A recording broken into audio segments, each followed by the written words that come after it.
and welcome to Historical Hot or Not, the podcast that is to history what Pudding Street bakers were to London town planners in the 17th century, namely a destructive, unwelcome presence. My name is Aidan McCaffrey. I am not a historian, and this is... Kath, and I am also not a historian, but we are comedians and we are horny for history.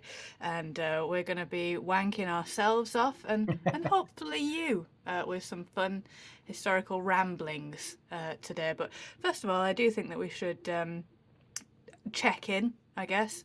I have had a couple of gigs that I want to talk about. So Please I'm do. going to ask you, Aidan, because this is how you do it politely. What gigs have you been doing recently?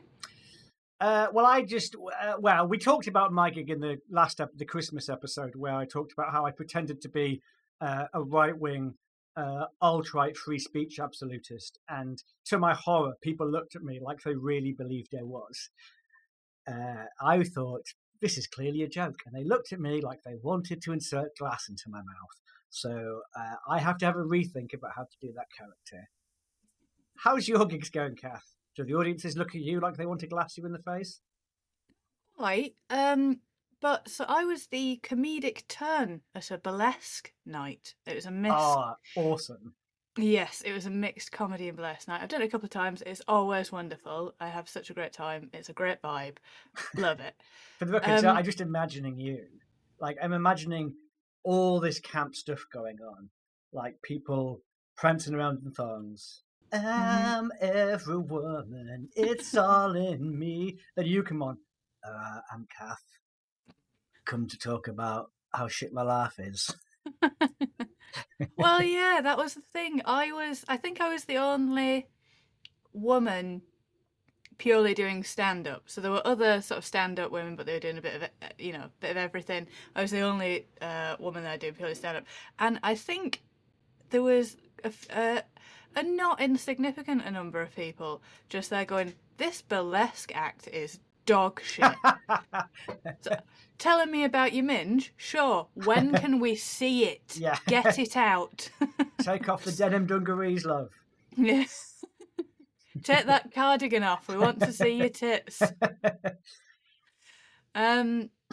So that was good. It was that was very nice. I always have a good time at that one. And then I did one last night actually. And I was a bit mean to the men in the audience because they were being arseholes. And I said, I am sorry. There's been quite a lot of misandry from me tonight, but I'm just trying to get it all out before the walk brigade take it away from me. And nobody laughed. And I was on the train home, and you go, they didn't know what misandry means. Yes. Or we had the wrong audiences at our respective gigs. And I needed your audience at my gig because they're all alt-right morons who would applaud what I was saying. And you need my audience of shaven-headed lesbians at your gig to know what the word misandry means. Yeah, I need those people to come to my gig. Also, in a grave error made by old Kathy, we had some houseplants that needed repotting. So what I did is I went to the local supermarket where I bought what I can only describe as a sack of soil, because that's what was available, and it was like £1. Also, it was incredibly cheap. I brought it home. My boyfriend was like, "What the fuck is this?" And I was like, "We needed soil," and I delivered. So we've repotted all the plants. The plants are much happier now. They've had room to breathe. Everyone's a little bit happier. What I didn't realise though is that there is actually a difference between house plant soil and outside plant soil. Can you guess what that difference might be, Aidan? A lack of worms. The fact that one of them isn't basically horse manure, which I now assume that you've touched with my hands. Touched with your hands and put in every room in the house you live at indoors. Yeah, you're along the right tracks. So, flies. Have you heard of flies? Yeah, those things that famously eat and socialise in shite. Mm-hmm. Well, they lay their eggs in the soil, and I think I don't know the ins and outs of it, but anyway, we've had a lot of flies born in the house, because of all of this outside soil that I've brought in. Um, yeah, it's a living nightmare. So if anyone knows, because I can't take the plants out of the soil now, because they'll die. Kath, can I make you feel a bit better? Okay. You've just described the last year of my life because I made the exact You did same it mistake as you. too. My wife is totally like a sort of DIY queen. I thought she She would is. know this, but no, actually, if anything, she's probably had excess soil because she runs a lot of it. Let's put it in the Yeah. plan. And we've had an insane fly problem for about a year now, and it's only just starting to go because I decided a few months ago. Do you know what? I mean, our cats eat spiders, but if I see little spiders that I've created high up webs, even though I'm in a Mhm. bit of an arachnophobe, I'm like, I'm just going to leave that. And so we Mm. now have, at the cost of having a few odd cobwebs with tiny spiders here and there, they do seem to be disappearing.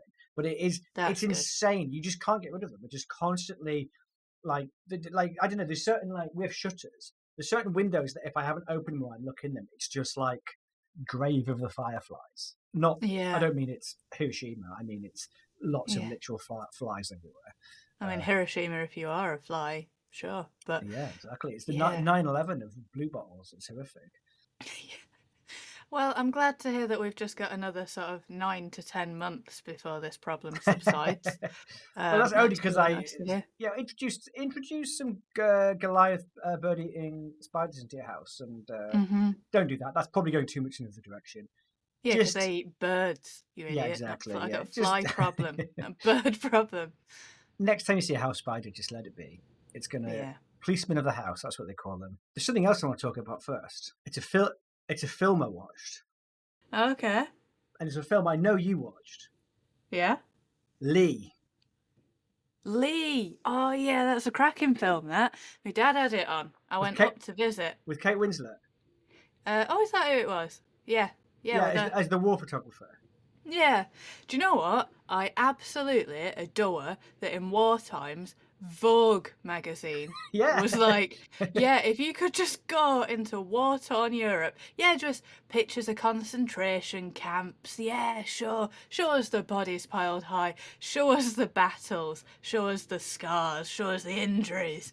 That'd be like, I don't know, that'd be like Ms. magazine. Do you yeah. remember Ms.? No, I don't. No, that was aimed at me when I was a child, when I was a teenager. I don't know what the equivalent is. I don't know, maybe GQ magazine Yeah. reporting on the current atrocities in Gaza. Oh yeah. No, yeah. Sorry, it's like Cosmo sending a journalist Hmm. into the Donbass. Yeah. It's bizarre, but it's great. Yeah. Yeah, Especially it'd like be the sorry, go on. it'd just be like, you'd be leafing through it. It'd be like, here's the latest summer fashions. Great, that's lovely. I like the cut of that dress. Here are some pictures of war crimes. Oh, dear me. Then the next page was like, here's how to please your man. Yeah, What? top tips for the best hand jobs, and then you turn the page, and it's like Gaza death count close to hitting half a million. It's not that Yeah, high, but you page know 16, we'll be talking about the plight of the Muslim Uyghurs in China. what Page 17, recipes for carrot cake. I mean. Yeah, it's very yeah, it's it's good. I wasn't sure if it was a great film, but she's a fascinating character, and I sort of do applaud Yeah. Kate Winslet and the people for making this film about her because uh, she basically she went into Germany just sort of after it had fallen, hadn't she? Mm-hmm. But she is very close. Well, no, she's on the front line at one point, Yeah. and she goes into like there's a famous photo where she goes into Hitler's bathroom because they end up going into an apartment he lived in, and Yeah. she takes all her clothes off and gets in the bath and gets Uh-huh. her sort of American photographer friend to take a photograph of her. Yeah. She's a Played really by interesting. Go on. he's played by Jake from Brooklyn He is. Nine-Nine. He's really Andy good as well. Samberg of The Lonely Island, and I could not take him seriously the whole time. He's just playing it serious, which is fair. It's a fucking war film. Yeah. Like, No, exactly. I'm on a boat, motherfucker. Don't you ever forget. Um, I'm so humble. it's my dick in a box. Um, No, he's really good. And actually, I thought he was really actually good at. particularly at the moments of quiet reflection, because he's the Jewish character in it, and he basically is one of the first people to be confronted by how bad the Holocaust was, and he actually he's not given much to say, but he plays it very well because it's all kind Yeah. of internalized grief. He's really good. Kate Winslet's really good. She's always been Yeah. very good at, like, how can I put it, like, fiery cynics. Do you know what I mean? Mhm. Do you know what I mean by that? Like, if you watch, Yeah.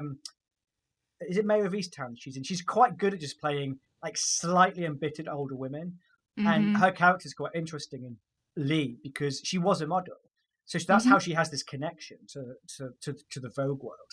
And as she's got older, she switched to photography as she's sort of fallen out of favor because she's got older.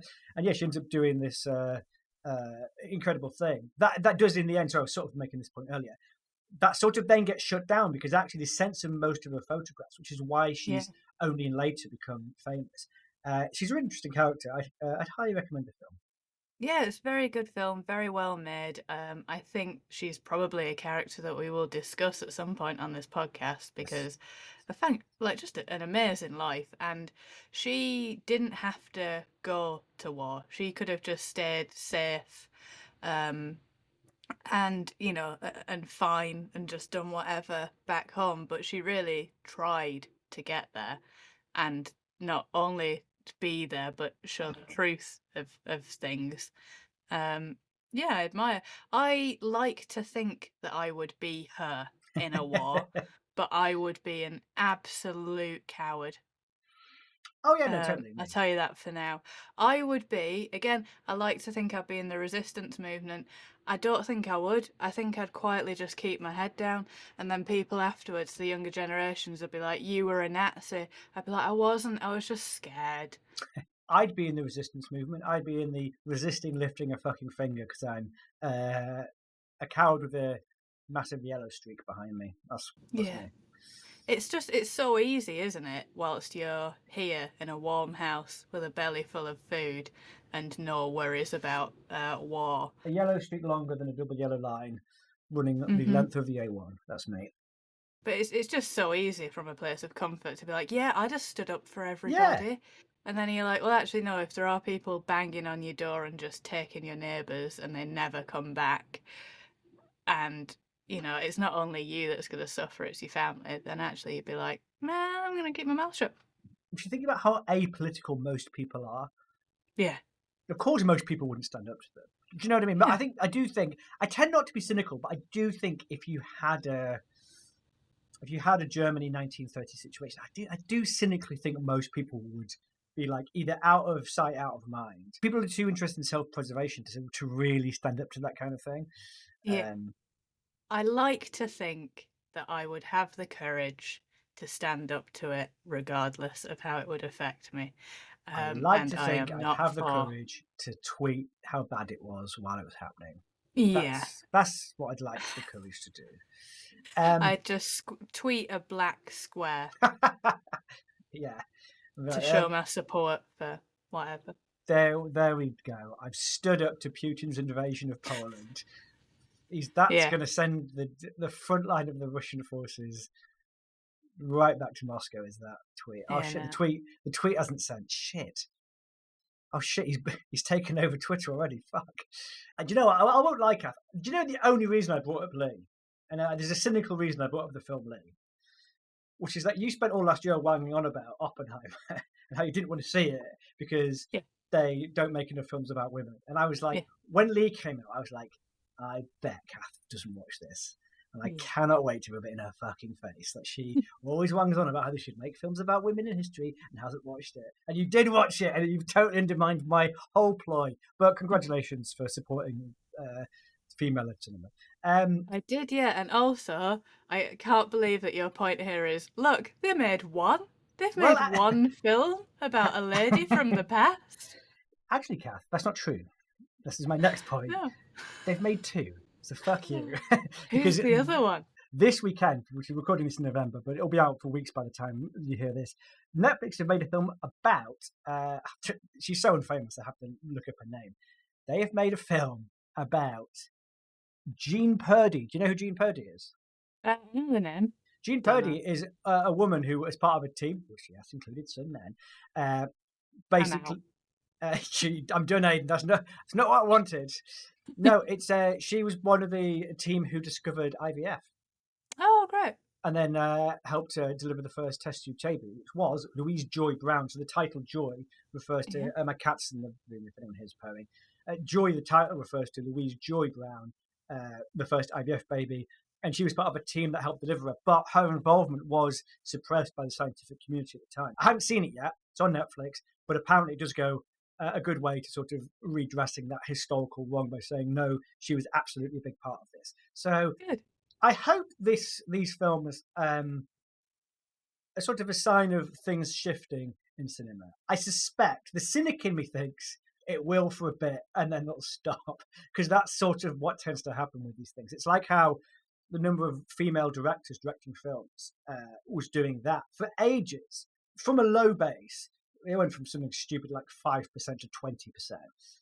And there was a hope that, it's just going to keep going, isn't it? And it didn't keep going, Kath. It's now back down to like 14%. It's like, it's so hard. Like, you just have to constantly be engaged in the fight. It's I suspect it's really exhausting, particularly for the women that are making these things. Well, one fact that I do have about IVF baby, it was born at the Oldham Hospital. A place that I have seen off a number of relatives. Not personally, just, that they passed away, and people tend to pass away in hospitals now. So when you say when you've seen them off, you don't mean like you've been going around unplugging? Yeah, they were fine. They went in for their bunions, and I went in with a hammer. That's how that just one final note / minor correction. So I mentioned female directors. I was making a point about something else, but just to clarify, Lee is directed by a female director, Ellen Kuras. Joy isn't, but we should still watch it anyway, because apparently it's quite good, and it celebrates a good thing a woman did, so let's just watch it anyway. Yeah, we should know about women in history. Women in history and the 3 things they did. Yeah. Of which we've just discussed. In hair curlers. That was a man. That was a man who invented hair curlers. Anyway, shall we crack on with this podcast? Please. Yes. So, do you want to tell the good listeners at home what the fuck it is, and then I'll start telling you about today's subject. People from history, were they fit? Weren't they? It's a question we've all asked on this podcast. We answer that question by looking at imagery of those people and making a purely superficial judgment, going, yes, they were, no, they weren't, and then we look at their personality and decide, does that change things? Sometimes it does. Sometimes hot people become not hot because they did a genocide or something insane. Sometimes ugly people, like Frederick II of Prussia, actually turns out we would bang him because they were like super liberal in an unliberal time. Not that that's the only criteria, but it comes up. So yeah, Kath, who are we studying today? Today we are talking about Anne. She's 49 and she's from Halifax. So what I'm going to do, I'm going to send you 2 pictures, actually, from her eTrothed profile. That's her historical dating app profile. So the first one I'm going to send to you is a drawing that was done of Anne. You can, of course, see these in the notes. And then I'm going to send you an actual official picture of her, because I feel like it's a little bit unfair to judge her off the first one. But you'll understand when you see it in the notes why I sent it. So would you like to just explain what we're seeing here, Aidan? What we're looking at is, and listeners, you can play along at home. The image, if it's not automatically in your podcast feed attached to the episode, go into the show notes and there'll be a link to the photograph in there.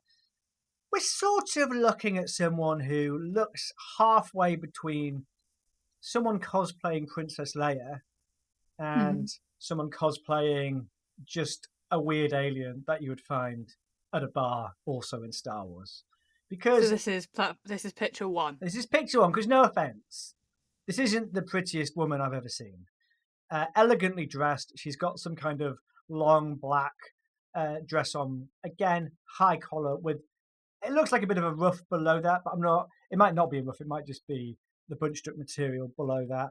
She's holding a bit of paper, probably the termination of the contract with the illustrator of the picture, presumably. And she's just a bit odd. My suspicion is, Kath, confirm it, that this is a bad drawing of her because Bad drawing, yeah. yeah, because it's terrible. Like her features are just bizarre. It's like they're all sort of. She both has a long nose, which you think would separate the eyes from the mouth, and yet also most of her features are sort of seem to be bunched up where her forehead would be. This sort of reminds me of the portrait equivalent of that woman in Spain who tried to touch up that Christ mural on that wall, and it just ended up Fucks it up. and just like fucked up a hundreds of years old bit of art with just her amateur buffoonery. So yeah, acrylics. yeah. So let's have a look at picture 2 because I think that this is a more realistic image of Anne. So the image I'm looking at now is a much more professional photograph. It does look like she's got a bit of a rough going on, albeit like not like a massive 16th century, 17th century rough, more like a smaller one that may have come along in later times. High collar, it's a jacket, pale skin, rougey cheeks, which suggests that maybe we're in the 19th century when they like to wipe blood on the face to make himself look like they had rosy cheeks. Yes, she's a lot prettier in this photograph. Nice eyes, same hairstyle actually. It's sort of separated right in the middle and bunched up on the sides, not unlike Princess Leia. Seeing this and also the first one, I'm getting Taskmaster Arts round vibes. Do you know what I mean? Yeah. Like the first one really feels like they've asked a stand-up comedian from the 2010s who's trying to impress Greg Davies and Alex Horn to draw with no prior art skills whatsoever an illustration of the woman in the bottom picture. And while hilarious, absolutely unflattering. I think she's much prettier in the second one. So would you? I'd say so, yeah. And she also seems to have spirit from the photograph. Yeah. Do you know what I mean? Like a lot of people in ye olden times portraiture, they look quite stern or cold. Like they go rigid for the pose. And actually, she's almost kind of smiling. Like she seems quite chuffed to be there. She seems like she'd be fun. Far I'm in. What do you think, Kath? Yeah, I think I'm in as well. She's quite pretty. And yeah, she does have spirit, as we're about to find out now. Shall I tell you a bit about her? Please do. Anne was born on the 3rd of April, 1791, in Halifax, West Yorkshire, to Captain Jeremy Lister and Rebecca Battle, who was a woman. Her father had fought with the British 10th Regiment of Foot in the battles of Lexington and Concord in the American War of Independence, and he had been sent home injured. Anne was the second child. She had 4 brothers and 2 sisters. Her elder brother, John, was born 2 years prior to her, but he died in the same year. 2 years after her birth, Samuel was born. Marion came along in 1798. Marion and Anne were the only 2 of the siblings that survived into adulthood. Do you think you get a survivor's guilt? So he fought in the American War of Independence in the 18th century and survived. And you're asking, does he have survivor's guilt? No, I mean, you're focusing on the wrong person here because I've been talking about our actual subject, Anne Lister. You're thinking about her dad, who barely comes into it again, really. Look, this is what happens when you try and celebrate women from history. All I hear is a man's name and go, great. It's about him. We're doing Joseph Lister, even though you've just made me look at an image of Anne Lister for the last 10 minutes. I'm still like, cool, so when we get back to this war shit. I'll probably just keep going through the script now, actually. Please do. When she was 7 years old, Anne was sent to school in Ripon, run by Mrs. Higgs and a Mrs. Chettle. Reverend George Skelding was in charge of Anne's homeschooling from 1801 to 1804, and she also got lessons from Mrs. Mellin when she was visiting her Uncle James and Aunt Anne. They were brother and sister, who lived together at Shibden Hall. She liked classical literature, saying in a letter to her Aunt Anne in 1803, "My library is my greatest pleasure. The Grecian history had pleased me much." She was sent to Manor House School in York in 1805. And whilst she was at Manor House School, she shared a room with Eliza Raine.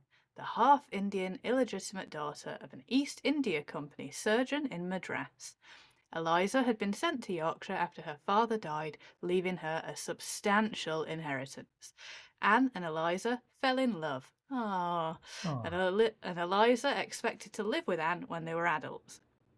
But alas, Anne was asked to leave Manor House just after 2 years there due to bad behaviour, and she started banging other women, including Isabella Norcliffe and Mariana Belcombe. Eliza was not a massive fan of this, and on the 11th of August 1806, when she was 15 years old, Anne began the diary that she is so famous for today, with the 3 words, Eliza left us. Oh. Yeah. Have you had a teenage heartbreak like that? How did you start a diary? Didn't really have a diary. No, I did have a diary, but because I was like basically borderline on the spectrum, it's not juicy stuff. No. It's not like, oh, I fancy Lucy, but she fancies Baz, and now I'm heartbroken. Lucy has left us. It's not that. Genuinely, this is what my diary was. I could maybe even read some of them out on a future podcast because I do have them knocking about somewhere.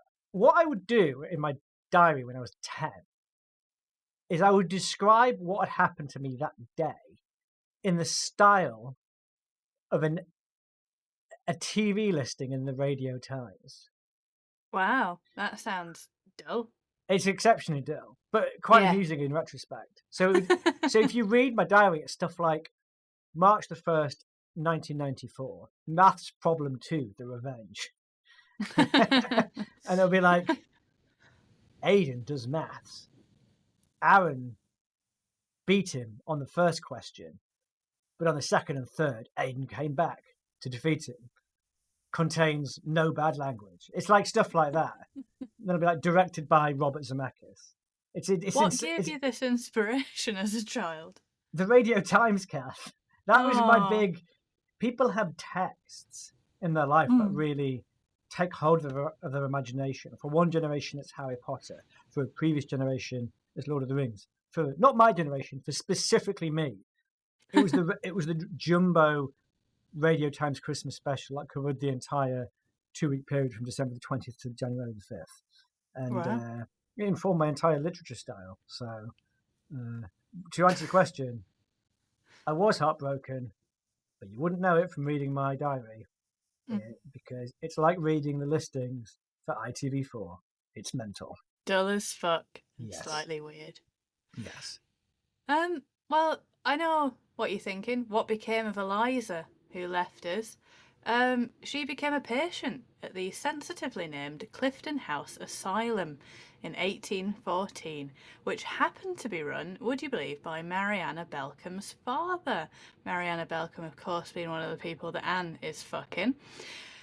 Eliza was transferred to Terrace House in Osbaldwick, I've probably said that wrong, and died there on the 31st of January 1860, as was the style of mental health patients at the time.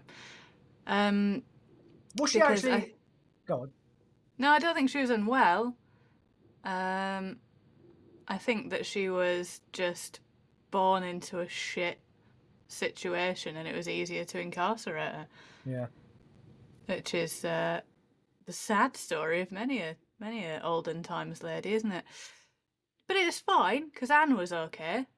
So this podcast can continue. Fuck it. It's just a lady, just a side character. Poor Eliza. I feel so sorry for Eliza. Anyway. It's ahistorical. I've just read Fern Brady's book, and like you've read. Well, I listened to it. I read it with my ears, and it's a good book. It's funny, but just like the idea that misdiagnosis and then society not knowing what to do with someone's slightly outside of the norm behaviour. It's not exactly... Yeah, especially a lady. It's not a historical thing. And her book is about... She's a stand-up comedian who has written a book about what it's like growing up in a poor part of Scotland with autism, undiagnosed autism. And just like... You're talking about someone super academic, but who nevertheless gets put into like... naughty houses and naughty schools because she's just exhibited what we now might understand as perfectly normal behaviour. But this is a youngish woman. She's like barely 40. I don't even think she is 40. And this is Yeah, like it's happened about within our our age. lifetime. So if you imagine that kind of thing has happened in recent history, imagine how bad Yeah. it would be if it's the 19th century and you have some undiagnosed mental illness. Yeah, because I mean, if you look at her, she's half Indian, half English. So, poor Eliza, she's people. I can't imagine being very nice about the Indian half of her. So she probably doesn't fit in anywhere. She's been packed off to boarding school, where she's fallen in love with a woman, which was considered a mental illness until very recently. So, she's got all of that going on. And then and then the person that she thinks she's going to spend the rest of her life with just starts fucking around with other people. And then, so all she can do is leave. And then that's her entire future gone. Who wouldn't be a bit sad about that? Like, No, totally. It's a tragedy. So what happens next to Anne? to Anne? Well, she and Mariana Belcom have a passionate on-off relationship for around 20 years, which ended when Mariana was embarrassed to be seen in public with Anne, given her appearance and her title of Gentleman Jack, which people mockingly called her, and also Mariana was married too. But you might know Gentleman Jack because that is the name of the TV series, the BBC series, Starring about, Saran Jones. yes, starring Karen MacDonald, who plays Anne. Oh, hang So, on. I I mean, thought. Sorry, is it not Saran Jones? yeah, she played Karen MacDonald in Coronation Street. Oh, right. Yeah, but she plays Anne Lister in Gentleman Jack. Yes, she does. Yeah, Oh, right. Sorry. I'm being I'm being silly. Sorry. Um, Even though I'm from the north, I don't watch Coronation Street, so I got confused. fair enough. Yes. Barmaid Karen MacDonald plays the title character, Gentleman Jack. Um, so yeah, people called her Gentleman Jack because, well, we'll get into that later. But writing in 1817 of her time with Mariana in York, shortly after she had returned from her honeymoon. So Mariana had come back from her honeymoon with her husband, and then gone fucking with Anne. Anne said, I took off my pelisse and drawers, got into bed, and had a very good kiss, she showing all due inclination, and in less than 7 minutes the door was unbolted and we were all right again. That's quite a Um, proud way to describe a very short sexual encounter. it is, yeah. I mean, I think that they didn't have much time, so I don't think it was, look how little I can last. Yes. Um, Oh, good. Well, it could be speaking to her efficiency as a lover. yeah, bish bash bosh. Straight to No the fucking. point. Climax. Close back on. Back to the dinner party. Yeah. Boom. There we Yeah. go. Who needs to know? Anne wrote in 1816, the girls liked me and had always liked me. I had never been refused by anyone. Which is What? a good place to be, isn't it, that? Is that true though? Well, it's either that or she's a rapist. You know what I'm saying? Oh God. She's either like totally desirable, or she's Yeah. taken it by force. Or it could just be Yeah. no. But I was thinking it's like how apparently Peter Kay's biography he claims to have never had a bad gig. Yeah, Yeah, I you know. Like definitely do. any comedian knows that's bullshit. So I just wonder if it's like, yeah, what you write in your diary. Sometimes you're lying to yourself as much as anyone else. Yeah, I mean, I like to think that I've got self-awareness, but there's always you know that guy, don't you? Who's like, I've never been turned down by anyone, and you're like, I've seen it happen. Yeah, The fuck are you on about? I've literally seen Um, drinks get thrown back into your face, mate, in the Oceana nightclub. Stop bullshitting me. yeah. Oh no, you didn't see that one as a person. Fair enough. Is it possible that she? So I do know something about Unlisted. That am I right in thinking she's described as the first modern lesbian? She was, yes, because nobody was lesing off before. Well, I was Before Anne. I read that and decided not to read any further because I figured you'd probably contextualize what it means because she can't be the first lesbian. So what the hell No, is that the would be a first bit. modern lesbian? But I did wonder: is it that she, as society starts, to, I don't know how to put this, as societal more start to loosen slightly, and I mean slightly, because obviously it's still we're in the 19th century, aren't we? Yeah. Like the first person on the scene as things start to be unloosened a bit, and then she just like mops up. If you will. Yeah. Is she an oil prospector who discovers an oil well and just is fat off the land? Is she fat off the new Dykeland? Is what I'm saying. Well, so I mean, we'll get into this a little bit more, but so I mean, her diary is what she's famous for.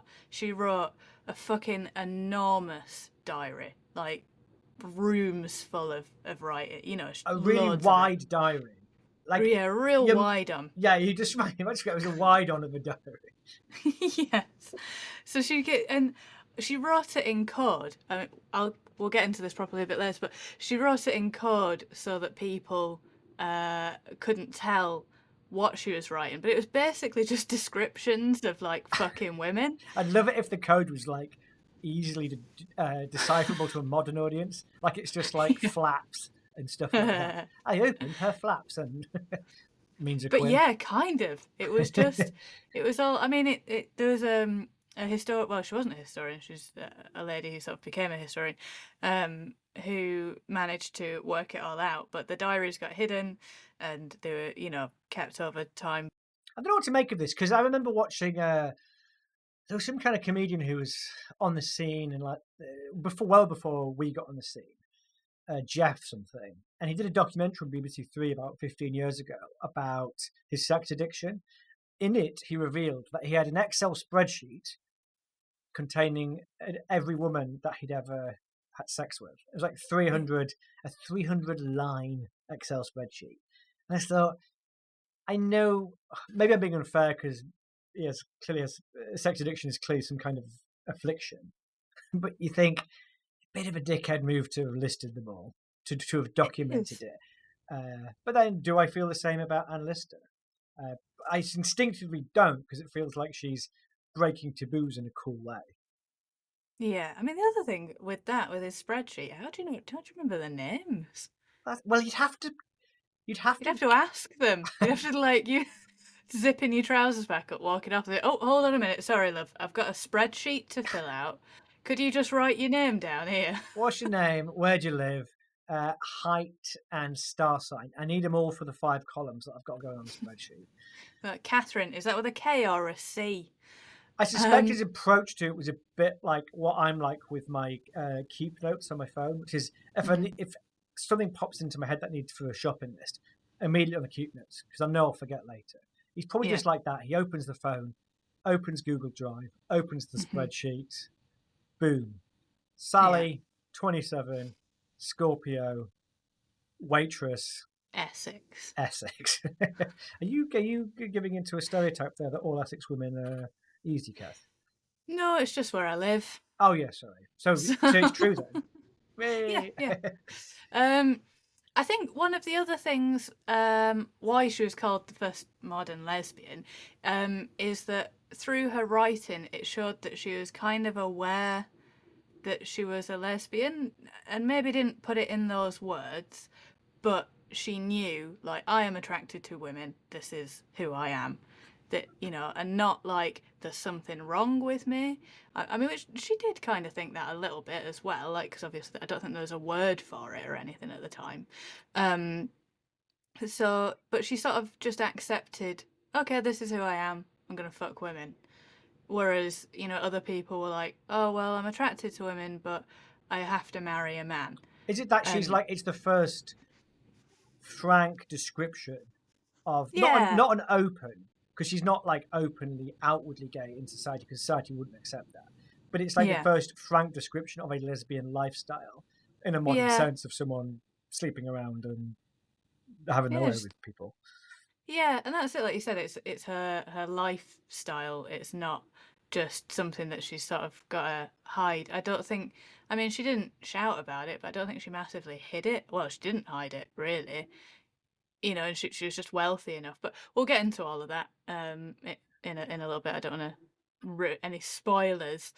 And as well, in the pictures that I sent to you, so she wrote in 1818, people generally mark as I pass along how much I am like a man. She'd dress only in black, and that was customary for men in the day, but back in the day. But women were expected to wear white or lighter colours. So she was basically, she was presenting as a butch lesbian. She dressed like a man. people said that she looked masculine. Hang on, so You she's know, not. Sorry, because I hadn't seen Gentleman Jack. I assumed it was about someone pretending to be a man. But you're no, saying that wasn't what she was doing. no, she just decided I want to wear black, and she was still wearing dresses, but everyone was like, "But you're meant to wear white. That's not feminine." And she was like, this is what I'm wearing. Deal with it." Oh, that's cool. Yeah.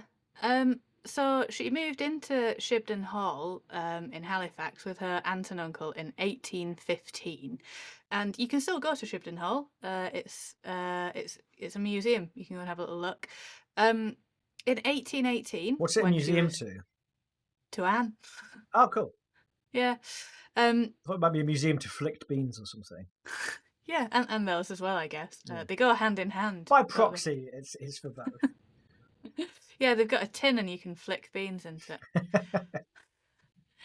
In 1818, when she was 29 years old, Anne made her first trip to France for 2 months with her aunt, not long after the end of the French Revolution, which must have been a very interesting time to go.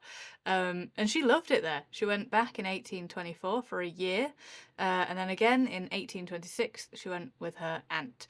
In 1826, Anne partially inherited Shibden Hall and its estates upon the death of her uncle. A year later, she resumes relations with widowed Maria Barlow, and together they travelled northern Italy and Switzerland with Aunt Anne. Can you imagine poor Aunt Anne on that trip? Well, Third wheeling with your niece and her lover. also, you mentioned the name Barlow, so it's like, by design or not, you seem to be throwing in a lot of Coronation Street references into this pod. Yeah, it was Deirdre's sister. Yeah.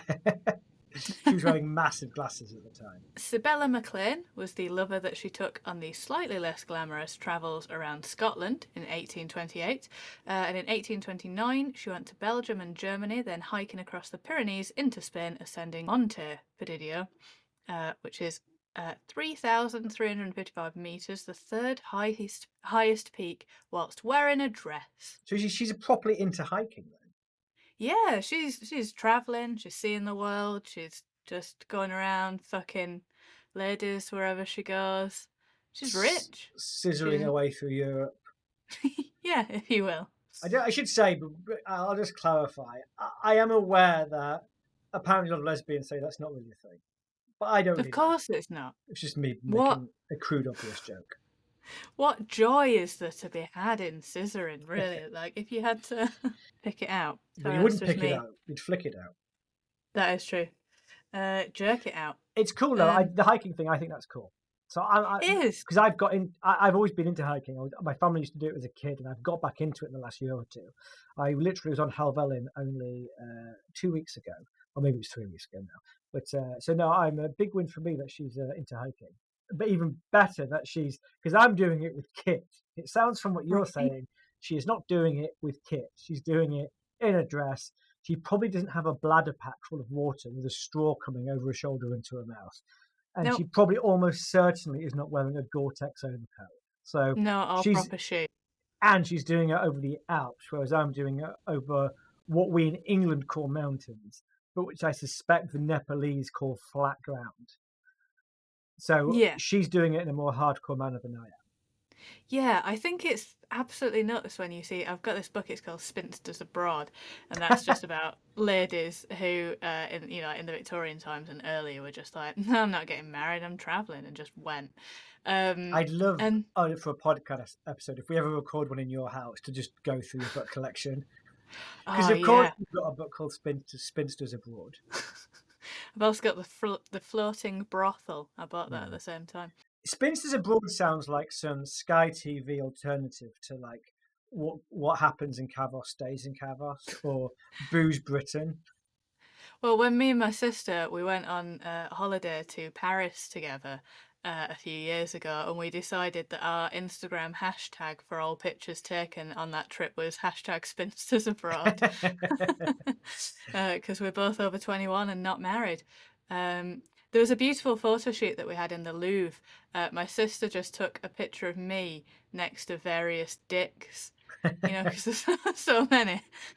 Which would have been hard for her because there's never a moment in the day when she doesn't have a cock in her because as we've previously established on this podcast, she is a massive slag. Yeah. She gets upset if we don't.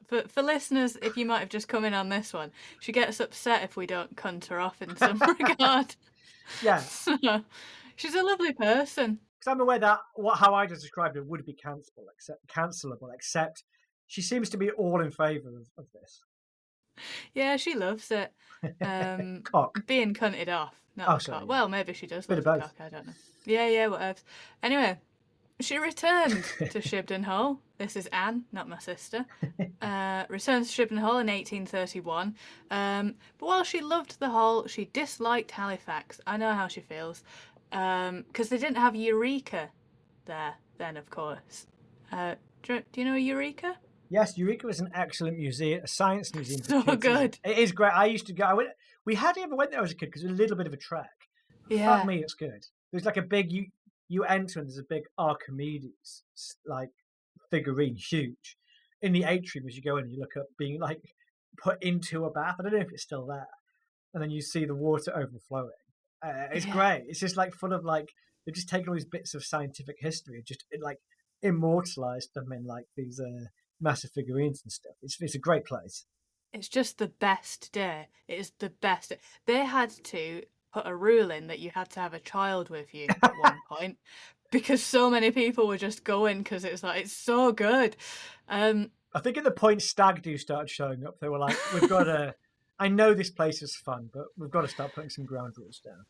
Yeah, I think they might. I could be lying here, but I think they might have like an adults' night where you can go and have a glass of wine and go around. But cool. that is at booked times. You Yes. can't just do that. But of course, poor Anne, she never got to see Eureka because she lived in the 1800s. And of all the great tragedies in her life, that was the greatest. It was, and she has some fucking tragedies as well. She didn't like Halifax. That's absolutely fair. No one does. No, it's fine. And she felt uncomfortable living with her dad and her sister. Again, fair. So she headed off to the Netherlands with Mariana Belcom, friend of the podcast, who was married, as we've already covered. In 1836, when both her father and aunt had died, she fully inherited Shibden Hall when she was 45 years old.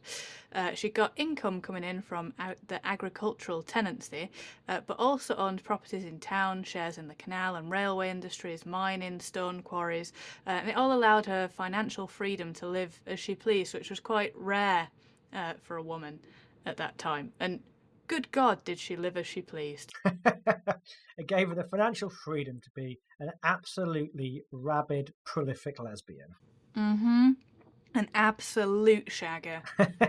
Fucking good for you, Anne. She pissed off a lot of the middle classes at the time. She was a fierce businesswoman. Oh, I admire that so much. The thing is, she was from old money. So while people mocked her, there was also a certain amount of prestige in having Anne Lister attend your social function, and people sought her approval. And she was educated, she was charming, so people liked being around her. So she was doing all of this stuff, she was just being a good businesswoman, which made the middle classes furious at her, because who's this fucking woman, telling me what to do?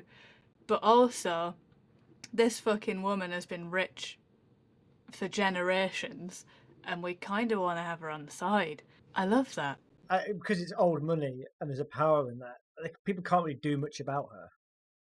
Yeah, she owns the stately home. And also, it's a sort of, in a way, it's a sign of like a lack of societal progress. Although she is living this quite modern sapphic lifestyle, ultimately she has quite a lot of social and financial cover to do so. Not to take away from the joy of her adventures, but obviously, I guess like a lot of people wouldn't have.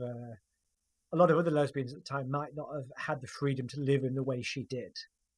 No, absolutely not. And she just, had a lot of privilege to be able to live as she did. Because, I mean, I guess if she'd have been born poor, it'd have been like, what are you on about, you fancy women? You're marrying him. and you're having his kids. Around this time, in her early 40s, Anne met Anne Walker, who was 12 years her junior.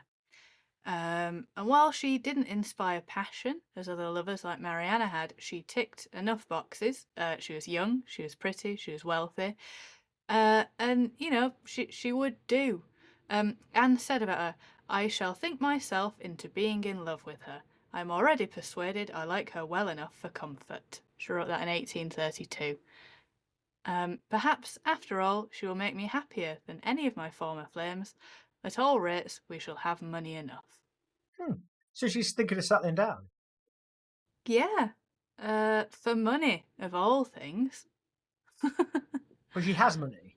She has money, yeah, but she had been doing an awful lot of refurbishment to Shibden Hall, and that costs money. So do you reckon this wasn't love? Are you suggesting this was a marriage of financial convenience? I think initially, yeah. But also, what do you think about a 12-year age gap? So she was in her early 40s. As you were saying it, I was trying to figure out. I was like on her Wikipedia page trying to figure out how old she was when she met her. So she's in her Yeah. 40s and so was in the late 20s. And because she died young back then, people died younger. It's like really she's 70 and it's more like a Woody Allen, Sunny Previn relationship, I guess, in a modern sense. Oh, I don't know. 12 years isn't that bad in the grand scheme of things, I don't think. Not when you're adults, is it? No. Like if she's in her 40s and the other one's in the late 20s, they can do what they want. I think I only tend to find it really problematic when you're getting into sort of Woody Allen territory where the person, even if it's legal, that they're not a fully formed person and your influence might be far too great. And I've known people who have admitted that being in those relationships too young, and this is coming from women with relationships with older men, they definitely made life decisions, big ones, that they wouldn't have done had they not have effectively, if not literally, become a housewife. Do you know what I mean? Yeah. Like I know 16, 17-year-olds who effectively became live-in partners for 40-year-old men who you basically, the problem is you're looking for different things in life. One's clearly looking to settle down, and one is if this being denied that option, even if subconsciously, and that's the problem. Yeah. Whereas I don't think that's true of Anne Lister and Anne Walker here. No. Well, yeah. Well, You tell me. You know about her, not me. I'll go through the script and then we'll see how we feel about it. So, 2 years after they met in 1834, Anne and Anne took communion together at York's Holy Trinity Church, which was considered to be the closest thing that you could get to marriage. A rainbow plaque was unveiled at the church in 2018 commemorating the first lesbian marriage 180 years before it was legalised in the UK. Walker's family were not at all pleased with how things had gone down, but there was not much that they could do. Hang on, what level of officiation is this? I know they're not legally married. Is this just them two doing it, taking the communion together? Are they with some kind of community of underground lesbians? What's happening? So I assume, from what I can gather, I could be wrong, and please write in PO box. If you do know, but from what I can gather, I think because being a lesbian was never illegal unless you were in the military, right? So that, I guess, the whole stigmas around gay marriage wasn't a thing because I think being a lesbian was illegal, but it was legal, but in the worst kind of way. Like, it wasn't illegal because people just disregarded it. Yeah, it's just like, oh, it's just women doing women stuff. It's not really sex, is it? Yeah, whatever. Insultingly, rather than it being it's allowed sort of thing. So I assume that part of it was just, well, it's not really, is it? You know what I mean? And then part of it was probably just somebody at a church who was like, just let those two close friends take communion. Yes. It's an interesting tension, though. They're not doing anything the church won't sanction in some way by allowing them to do this. Mm-hmm. But it's still enough to piss the family off. and there's a really interesting tension there. Could Yeah. the tension come from the fact that the family know what she's up to in her private life, so they know why she's done it, whereas the church, like you've said, might be like, oh, these are just two friends who are celebrating how great their friendship is, whereas the family are like, they're definitely licking each other's clits, and we know what's Yeah. really going on here. Yeah. And we've got to give our money to this fucking man woman that no one seems to like. And we thought we were going to get grandchildren, and now this sort of thing. Anne took her new wife, Anne, to France on their honeymoon, and they also visited Switzerland. Anne Walker was not quite so bold or adventurous as Anne Lister, but that didn't stop Lister from taking her up Vignemale, which is the highest peak in the French Pyrenees. It is 3,298 metres, 10,820 feet. This required a 10-hour hike to reach the top and another 7 hours to descend. That was in 1838. That's so hard. Can you? It's so hardcore. Like Yeah. I did Halifax the other week, and it is, it's a third the size of what you've just described, and I was absolutely shattered. And I didn't do it in a dress and a corset, whatever the hell they were wearing. And like I said before, I had kit. So I guess imagine your wife taking you on honeymoon, and I know that you like hiking, but let's say it's to a dress fair, right? So dress fair, but you've got to be walking on a treadmill at maximum incline for 17 hours. Yes. And you're doing it with one of them rubber bands around your legs. And I didn't go via Mountain Warehouse to pick out the best pair of Nordic walking poles on the way. God, no. No, you're doing it in the same shoes that you wear to the shops. But as well, like the amount of travel that it would take. Like, I mean, it's hard enough getting places now. But, like, you don't have planes. It's expensive. You're probably in a horse and cart. I don't know when trains came about, but they'd have been very new, wouldn't they, even if they were. So they're doing this horse and carriage. Sorry to video listeners who I do yawn. It's not because I'm bored by this story about a person from history who's not a white man. It's just we have done 2 back-to-back recordings today, and I do not have the stamina of this of Anne climbing up the Pyrenees. I don't even have the stamina to talk for 3 hours, sat down on a Saturday afternoon after a big line because it's the weekend. Yeah, and we have been day drinking. We have also been day drinking as well. So. I am on the 19 Crimes Dark Red. I don't know if you can see that there. I wanted to try this, and it was on rich with a plush finish, distinctively sweet with notes of dark chocolate, cloves, and dark forest fruits. Do you know what? It's good. I wanted to try it. It's from southeastern Australia. Australia! Sorry. And it was on offer in Asda's, and cannot recommend it enough. Please try it for Christmas. I'm drinking a 2024 gluten-free Peroni. It's a good year. Oh, does this say what year this was made? Oh my god, it's 13.5%. No wonder I'm having a good time. It's described as a liquid ode to our past. That sounds like jizz, doesn't it? Appropriate for a history podcast to be drinking an ode to the past. You're welcome. Some fucking bogan has wanked into this bottle. This gluten-free beer is an ode to celeriacs not shitting themselves to death having drunk it. So, that's nice. Essentially the same thing you're drinking. Around 1838, Anne had been, she'd commissioned a library tower for Shibden Hall. I'm trying to let our landlord allow me to commission a library tower for my 1-bedroom flat, but it's not been going well. Because she loved her books, as do I, but I'm only allowed 1 bookshelf. Actually, no, my boyfriend Reese got me a little bookshelf for my birthday because he's nice and he was sick of books being everywhere. The library tower that she was really looking forward to. It was being built as she headed off on her most adventurous trip yet, with a very reluctant Anne in tow. I really feel for Anne. Is Anne definitely not into any of this? No, I think she's just a bit of a home bird, and she found this lady who was nice to her and had a hall. She said, "Do you want to come and live in my hall?" And she's, she's kind. She's a bit older. She offers stability. She's, influential. And she's like, "Yeah, all right then. Yeah, I'll come and live with you. Yeah, let's get married. It's nice."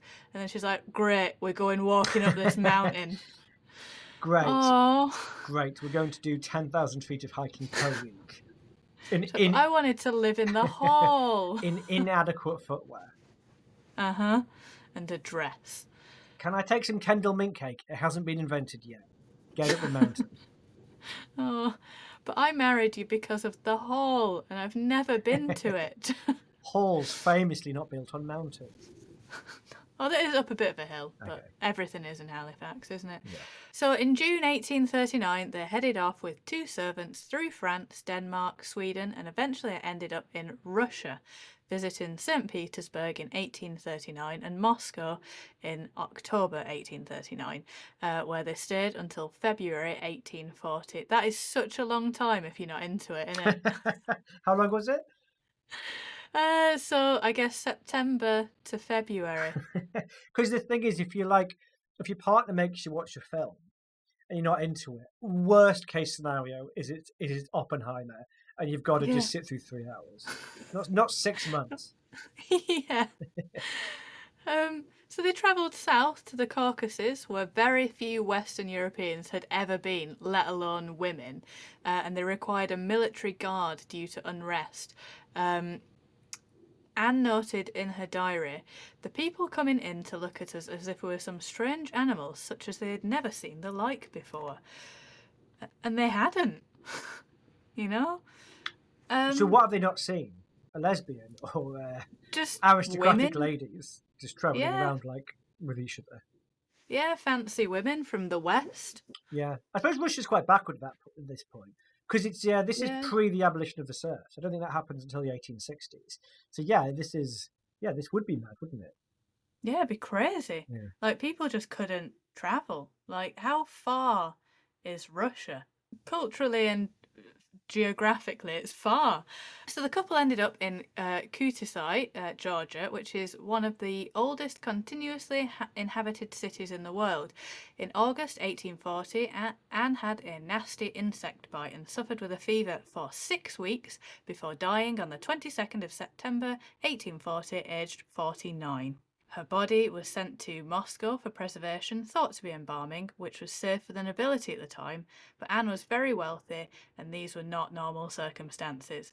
Poor Anne Walker, who didn't want to go on the trip anyway, had to spend 6 months bringing her body home via the Turkish Sea.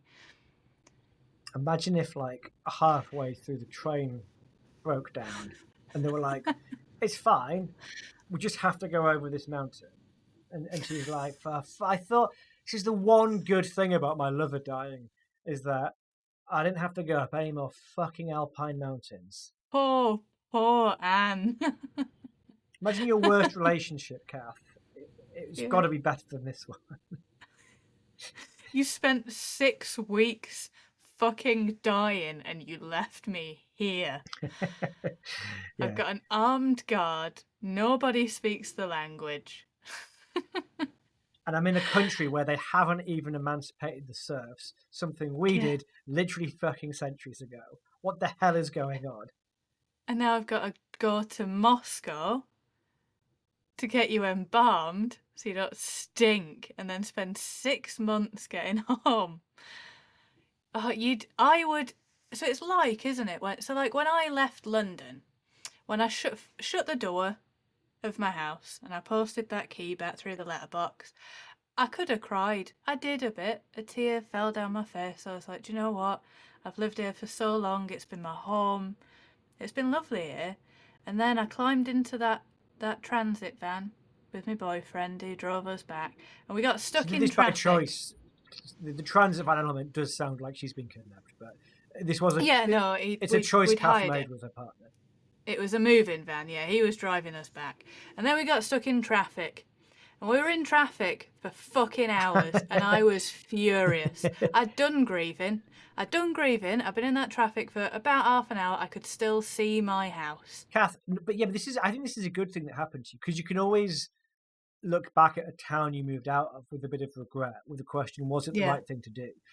Being Yeah. stuck in the Blackwall Tunnel for 6 straight hours is more than enough to make you think you made the right decision moving to Southend. Yeah. So I have a feeling that Anne would have probably been absolutely distraught, of course, watching your wife die like that. And then by the time she got back, people are, oh my God, I'm so sorry. Are you sad? She'd be like, fuck that bitch. I fucking had enough. I want to go to sleep and I want to eat some fucking toast. You marry someone in a hall, you're probably imagining being by their 4-post deathbed, seeing them off, and then at least in your sadness, you've got the material possessions of a great grand hall and Yeah. the local known aristocracy to look after you. Yeah. But you got nobody. Worst case scenario, she dies on a day out, say to Eureka, the excellent science museum in Halifax, and you think, oh no, I'll have to call it, get the ambulance or a hearse to take the body, and then I'll get an Uber home. Not, I have to ride now on horseback or train across the entire European and part of the Eurasian landscape. And at the end of it, I'll be in fucking Halifax. Fuck Yeah. this. My reward is Halifax. My friend lives in a posh part of Halifax, and when he told me that, I didn't believe him. There's no such thing as a posh part of Halifax. Turns out there is a posh part of Halifax, probably the part I used to lived in. Yeah, Anne's body arrived back at Shibden Hall in April 1841. She was buried at Halifax Minster, with thousands of people attending the funeral. I bet they'd all been like, oh, she looks like a man. And then when they found out she'd died, be like, oh, she was my best friend. Fucking fair weather. I always supported her dress choices.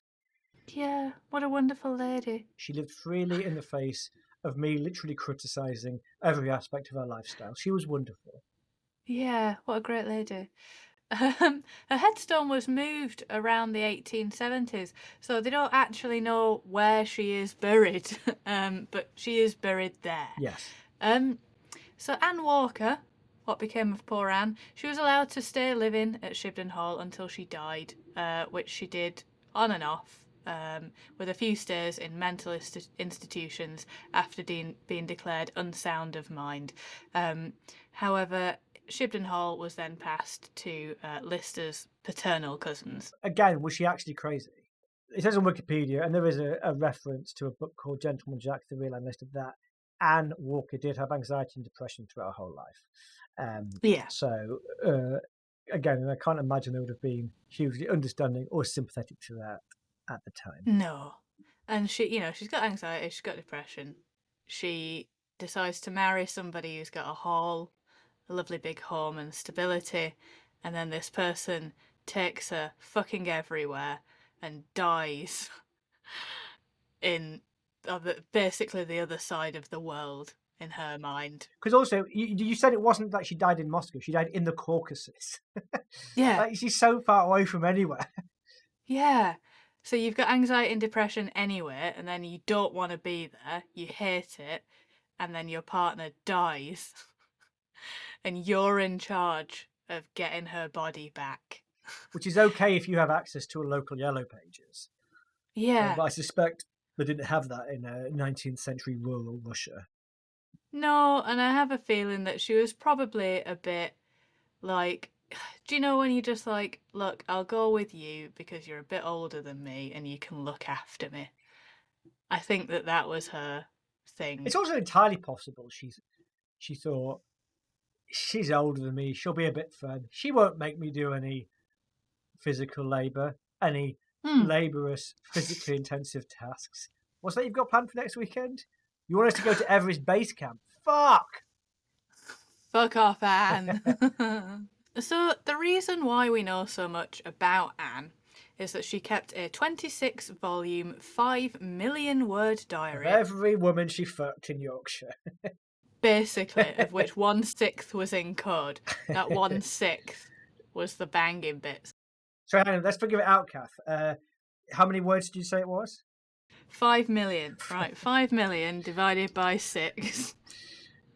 So we're talking 800,000 words of. It took 800,000 words to describe every time she'd had sex with a woman. Wow. Yes. Fucking yes. So the last inhabitant of Shibden Hall was called John Lister, 1847 to 1933. He decided to try and decipher the code with his friend Arthur Burrell between 1882 and 1892.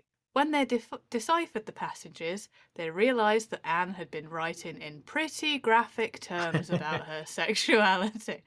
Burrell advised Lister to burn the books as he thought it would bring shame on the family, but Lister, knowing that these books were precious, hid them behind a panel on the first floor of Shibden Hall.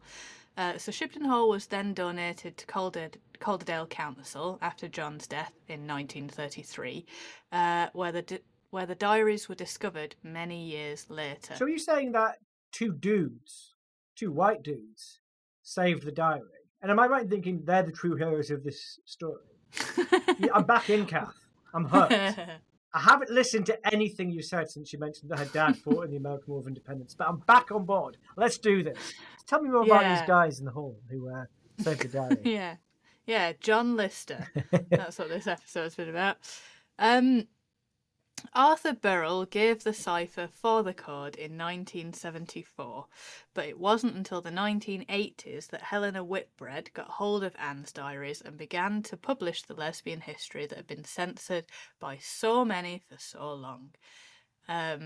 So yeah, she was the first person that actually, it wasn't until the 1980s that people, it was accepted. It probably wasn't widely accepted even at that time. Well, right? No. Oh, that's really cool. What a great thing to have documented in those times. Although, as I said earlier, making spreadsheets, documenting every person you banged, I don't think is cool. But considering the historical context, I think it is cool that she did this. As a slightly spectrum-y nerd, I would have preferred if she had that on an Excel spreadsheet. But I'll accept the diary as an alternative. Yeah, because Excel didn't exist at the time. No. But Google Sheets might have done, though, right? I don't know. Maybe, yeah, the floppy disk. Yeah. One last thing that I would like to add about Anne, trailblazing butch lesbian. She was strong in her beliefs. She was a traveller. She saw the world, fearless in many ways, much to be admired. I would also just like to say, Anne maintained her strong Anglican faith throughout her life, as well as being a lifelong Tory, defending the privileges of landowning aristocracy. That is a shock twist, Kath. That's like, that's up there with he's a ghost. Darth Vader is Luke Skywalker's father. This pioneering lesbian was spending a lot of time working in favour of landed Tory interests. Wow. So, would you? I mean, she wouldn't want you to, but would you? Sometimes we probably should have got a lesbian voice on to talk with us on this episode. But we do sometimes in these situations where we're being asked, would we have sex with someone from history who quite clearly would not have sex with us? We just sort of, I'm going to pretend I'm a 19th century lesbian. Would I have sex with this person? Yeah, it's not rape. We're not advocating assault here. Kath is saying, would you force yourself on this person? No, I wouldn't force myself on anyone. But if I was a 19th century lesbian, would I have consensual sex with this person? Yes, I would. I think, because I do like travel. She likes travel. She's more hardcore than me as a hiker. But then I also think, that's fine. She might be able to push me. She might be able to push me further than Scarfell Pike. And that's a shared interest we have. And yeah, I just think she's quite cool. The Tory thing is not ideal. But then sometimes a political disagreement can be quite fun. Sometimes I like a bit of debate. So no, I would. I like political debate. I like mountains. I like travel. And I like this Gentleman Jack and Lester character. And she is quite cute, so sure. I think I would too.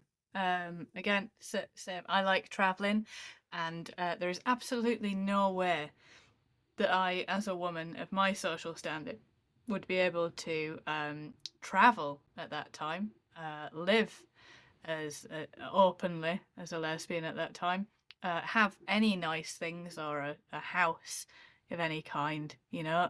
So it would be, and this sounds like I'd just be with her for material reasons, and that's largely correct. You are from But Rochdale after all. You can't yeah, possibly marry down. no, but I like her vibe. I like that she sort of stood up to people. She was willing to be herself when it was hard for her to have been herself.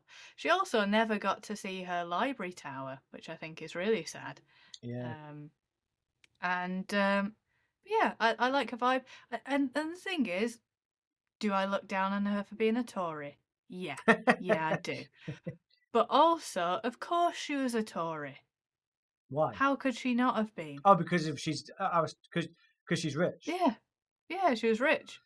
Yeah. And she wasn't like, I think there's a people assume that lesbians of the past and gay people of the past, they should all stand for something and stand for the cause. And sometimes, like, just stand for yourself. She's not like wearing "Yes, we can" badges. Yeah. Yes, I can. Yes, I can vote for a Tory because that's what I'm into. Yeah. Well, yeah, because you can't. The way political alliances shifts are interesting, and sometimes you do end up with these historical anomalies, like how the Republicans in the 1860s in America were the abolitionists, and the Democrats for literally up until the 1960s, our parents' lifetime, at least my parents' lifetime, they were the party of the racist South, and then just you have societal upheaval and it all shifts around and changes again. So Yeah. maybe if she was a lesbian today, maybe she would be on the left, but who knows? Who knows? That would be mere Yeah. speculation. Well, there we go. And Lister has made it onto the Bayeux Tap That Astray, along with the likes of the Turin Shroud and Prince Albert.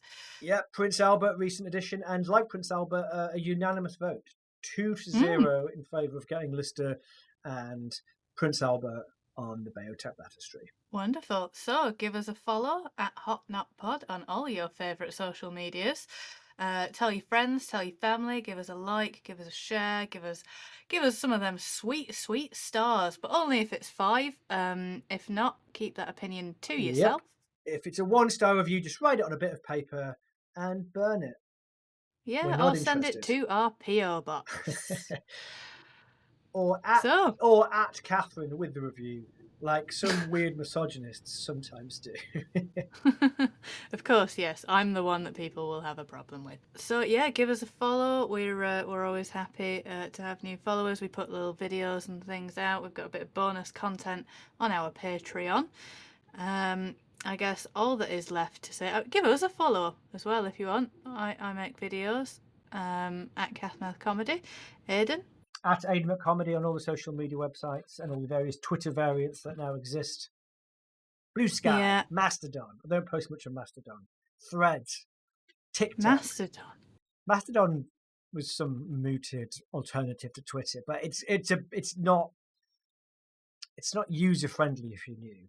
It's all about getting and understanding lists.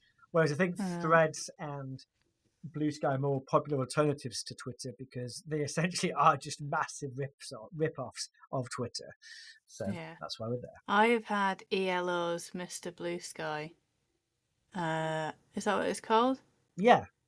Da, da, da, da, da, yeah. I've just had that song in my head since I joined Blue Sky about a week ago. And you will have it in your head until Blue Sky expires in about 40 years' time. Yeah, can't wait. Yeah. Just keep bringing out social media platforms for me to upload videos onto. Yeah. Oh, I love it. I love it so much. I love having all of that engagement, those constant notifications. Oh, it's wonderful. Great for my mental health. Yeah, because it just increases the amount of time you've got to put into posting one video. One promo video for one podcast now takes like 2 hours to get across all the different things. Got 6 fucking platforms to put it out on.